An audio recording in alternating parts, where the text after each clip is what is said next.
Herzlich willkommen zu einem neuen Video. Heute zeige ich euch ein einfaches Rezept für leckere Teriyaki-Frikadellen mit Paprika, Brokkoli und Champignons. Dafür bereiten wir zunächst die Frikadellen vor, eine Zwiebel abziehen, anschließend fein hacken, in eine Rührschüssel geben. Da habe ich außerdem schon das Hackfleisch drin, insgesamt 500 Gramm. Als nächstes 2 Eier sowie 50 Gramm Paniermehl dazugeben, einen gehäuften Teelöffel Sambal Oleg und eine gute Prise Salz sowie frisch gemahlenen Pfeffer. Danach alles einmal gut miteinander verrühren bzw. verkneten, bis sich alle Zutaten gleichmäßig verteilt haben und ein kompakter Fleischteig daraus entstanden ist. Als nächstes können wir anfangen, die Frikadellen zu formen. Insgesamt habe ich 12 ungefähr gleich große Bällchen aus der Masse herausbekommen. Einfach etwas von der Fleischmasse abnehmen, zwischen den Händen zu einer Kugel formen und so kleine Frikadellen bzw. Hackbällchen formen. Die Hackbällchen dann kurz zur Seite stellen. Jetzt kümmern wir uns um die Soße. Dafür als erstes 2 bis 3 Knoblauchzehen und ein kleines Stückchen Ingwer schälen. Anschließend fein reiben, in eine Schüssel oder einen Mixbecher geben, einen gehäuften Teelöffel Speisestärke dazugeben, 75 ml Sojasauce, 250 ml Apfelsaft, eine Prise Pfeffer und einen Schuss Essig.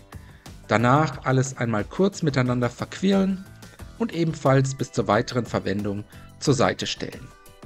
Weiter geht's mit den Frikadellen.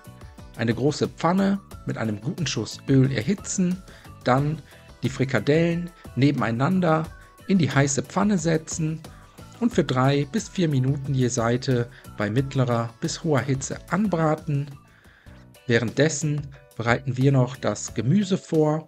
Eine rote Paprika waschen, entkernen und in Streifen schneiden, einen halben Kopf Brokkoli in kleine Röschen teilen, den Stiel könnt ihr schälen und ebenfalls in kleine Stücke oder Würfel schneiden.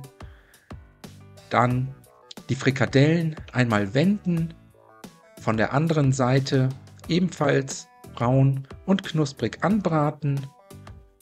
Und jetzt habe ich hier noch 200 Gramm braune Champignons, einfach in Scheiben schneiden.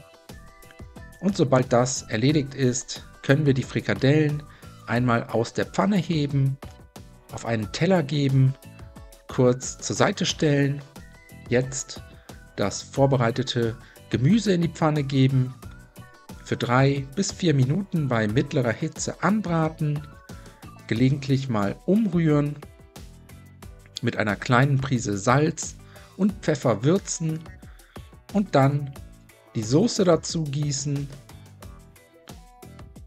die Soße kurz unterrühren und jetzt können die Frikadellen auch schon wieder zurück in die Pfanne, ein wenig zwischen dem Gemüse verteilen, alles zum Kochen bringen und für ca. 5 Minuten bei niedriger bis mittlerer Hitze und geschlossenem Deckel köcheln lassen, so lange, bis die Frikadellen gar sind, das Gemüse noch Biss hat und die Soße eine schöne, cremige Konsistenz erreicht hat.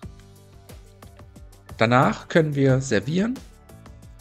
Als Beilage eignet sich natürlich gekochter Reis, etwas Gemüse und 2 bis 3 Frikadellen pro Portion neben dem Reis anrichten.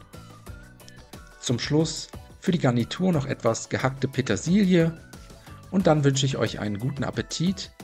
Viel Spaß beim Nachkochen. Bis zum nächsten Mal.